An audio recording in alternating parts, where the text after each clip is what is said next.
तो आज बात कर लेते हैं एचपीएल इलेक्ट्रिक के बारे में। तो हम क्या करने वाले हैं कि पहले देखेंगे कि रिसेंटली इसमें क्या हुआ, जैसे कोई ऑर्डर मिला है, बैलेंस शीट है या क्रेडिट रेटिंग अपग्रेड है या डाउनग्रेड है, उस बारे में थोड़ा बात करेंगे। फिर हम बात करेंगे कि ये किस सेक्टर में एक्टिव है। मेनली ये हमें क्यों जानना है कि किस सेक्टर पे काम करती है, क्योंकि उससे क्वार्टरली अर्निंग की वॉलेटिलिटी समझ आती है कि वो सिक्लिकल नेचर का बिजनेस है या तो फिर स्टैटिक बिजनेस है। कोई ऐसी प्रॉब्लम नहीं होती कि एक क्वार्टर में अच्छा रिजल्ट है, सेकेंड क्वार्टर में बुरा रिजल्ट है। लेकिन सबसे इम्पॉर्टेंट बात है जो न्यू इन्वेस्टर्स गलती करते हैं ना, वो ये होती है कि हम ये देखते हैं कि इसके सपोज मार्केट कैप देख लिया तो माइक्रो कैप स्मॉल कैप है, उसका कई लोग का शेयर प्राइस देख के बहुत डील करते हैं कि अगर छोटे शेयर प्राइस है 10 रुपये 5 रुपये तो उनका इंटरेस्ट आ जाता है, बड़े शेयर प्राइस है तो उनका इंटरेस्ट नहीं आता है। फिर पी देखना है कि वैल्यूएशन, पी सब लोग बोलते पी देखना है, पर काफ़ी सेक्टर से जहाँ पे पी मायने नहीं करता है। Return on capital employed, return on equity कम लोग देखते हैं, जबकि इसको ज़्यादा देखना चाहिए और कोशिश करना चाहिए कि अगर पी और ये आसपास है तो अच्छा है। फिर एक इम्पॉर्टेंट पैरामीटर है पेग रेशियो, ये ज़रूर देखना चाहिए। पेग रेशियो क्या होता है कि जो वैल्यूएशन कंपनी को मिल रही है उसके अगेंस्ट में ग्रोथ रेट क्या है। सपोज एक कंपनी को पी है 100 का, लाइक अपोलो माइक्रो सिस्टम करके एक कंपनी है, उसका जो पी है वो 100 के आसपास है, लेकिन अगर उसकी ग्रोथ रेट भी 100 है तो पी अपॉन ग्रोथ रेट 100 हो गई तो 1 का पेग आया तो वो अच्छा माना जाता है। पेग यहाँ भी अच्छा है, 1 या 1.5 से नीचे पेग होता है तो वो अच्छा रहता है। अब हम कुछ पैरामीटर किसी भी कंपनी को हम कैसे देखते हैं, सपोज एक ये कंपनी है एचपीएल इलेक्ट्रिक और इसके बारे में हमको समझना है, तो हम स्क्रीनर पे आके हम क्या देखेंगे कि सब लोग क्या देखते हैं, ये फंडामेंटल पैरामीटर्स देख लिए, कंपनी किस सेक्टर में एक्टिव है ये देख लिया। फिर काफ़ी लोग चार्ट देखते हैं आके, चार्ट में ये 50 डेली मूविंग एवरेज है और 200, तो इसको देख लेते हैं कि इसके नीचे चले या ऊपर। अगर मोमेंटम ट्रेडर है तो कई बार इसके नीचे अगर है ये कि मूविंग एवरेजेस है इनके नीचे तो वो हाथ नहीं लगाते। इन्वेस्टर्स हैं या तो फिर एक इन्वेस्टर्स होते हैं कि रिस्क एपेटाइट उनकी जाता है और वो कई बार रिवर्सल ढूंढ रहे होते हैं। तो सपोज इसका लॉन्ग टर्म चार्ट थोड़ा देखेंगे अगर, तो यहाँ पे हमें क्या समझ आता है कि ये 23 के जो बुल रन था वहाँ पे इसने काफ़ी अच्छा रिटर्न दिया, ऑलमोस्ट 87 रुपीज़ से ये 600 तक गई, तो लगभग ये 6-8 टाइम्स हो गई। और अभी ये नीचे आके लगभग इसका जो लोएस्ट बना वो 273 के आसपास था और अभी ये 352 के आसपास। तो काफ़ी लोग ये दुखी हो जाएंगे कि यहाँ पे मिल जाता तो अच्छा रहता, लेकिन हमको ये सब नहीं देखना है, हमको बिजनेस को देखना है। अगर आप थोड़ा सा भी हॉराइजन आपका बड़ा है 2 साल 3 साल 4 साल का और अच्छे रिटर्न्स लेने हैं तो कई बार हमें देखना है, वैल्यूएशन देखना ज़रूरी है, कहाँ पे एंट्री ले रहे हैं वो देखना ज़रूरी है। यहाँ पे एंट्री लेंगे और फंस जाएंगे अगर बुल मार्केट है और सारी चीज़ें सही चल रही हैं उस टाइम पे लिया तो बुल मार्केट है और कंपनी का जो पीक है वो भी अचीव हो गया तो भी बुरा है। अभी देखिए पी रेशियो का भी अगर हम देखते हैं तो ये जो पी रेशियो जो अभी 22 के आसपास है, ये बीच में कितना चला गया था 93 के आसपास।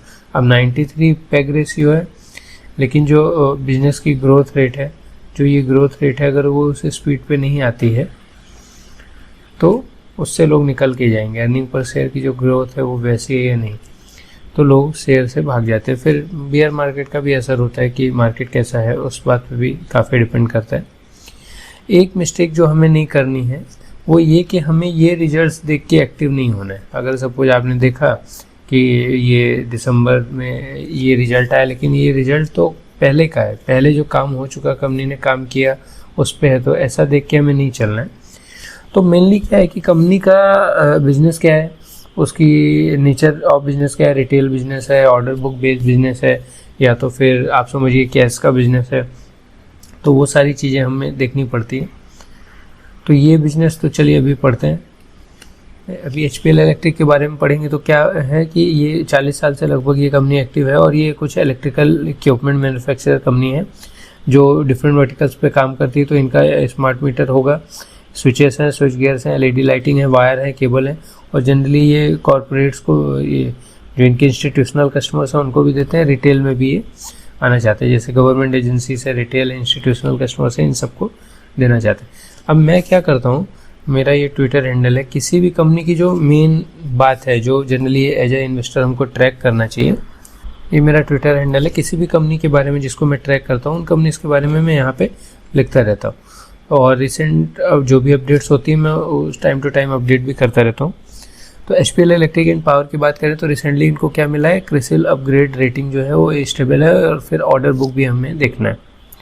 तो रेटिंग अपग्रेड एक पॉजिटिव साइन होता है कि इनको जो बैंक फैसिलिटीज़ है वो लगभग 1614 करोड़ की इनकी बैंक लोन फैसिलिटीज़ पे इनको रेटिंग अपग्रेड मिला हुआ है। फिर ग्रोथ आउटलुक जो मेन चीज़ है कि आगे बिजनेस क्या करने वाले हैं, उनकी ऑर्डर बुक क्या है, ये सारी चीज़ें मैं ज़्यादा ट्रैक करता हूँ।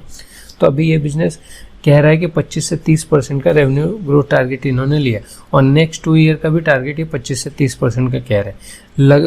25 FY25 का जो रेवेन्यू था, यहाँ पे जो FY25 का रेवेन्यू था इनका 16, अभी ईयरली हम जाके देखते हैं तो लगभग 1700 करोड़ के आसपास इनका रेवेन्यू हुआ था FY25 का, मतलब अप्रैल 2024 से उस लेवल पे इनका 1700 करोड़ का बिजनेस हुआ। अब यहाँ से ये कह रहे हैं कि 25-30%।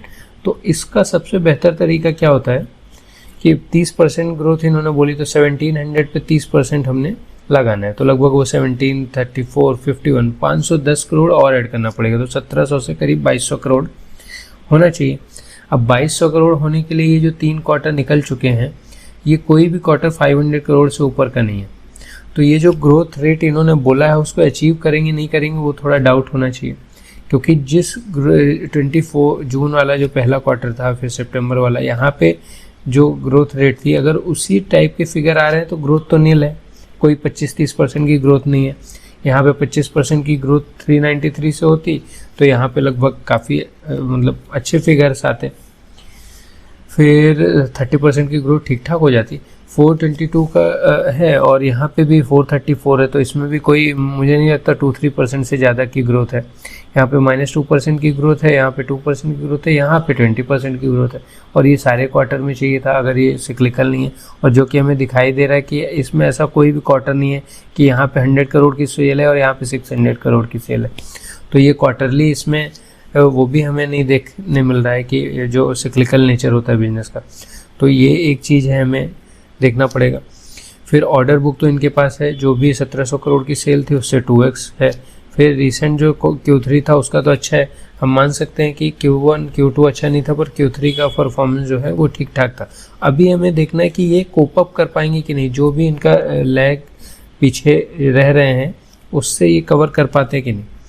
ऑपरेटिंग Q3 का तो ठीक ठाक था, नेट प्रॉफिट 28% अब था।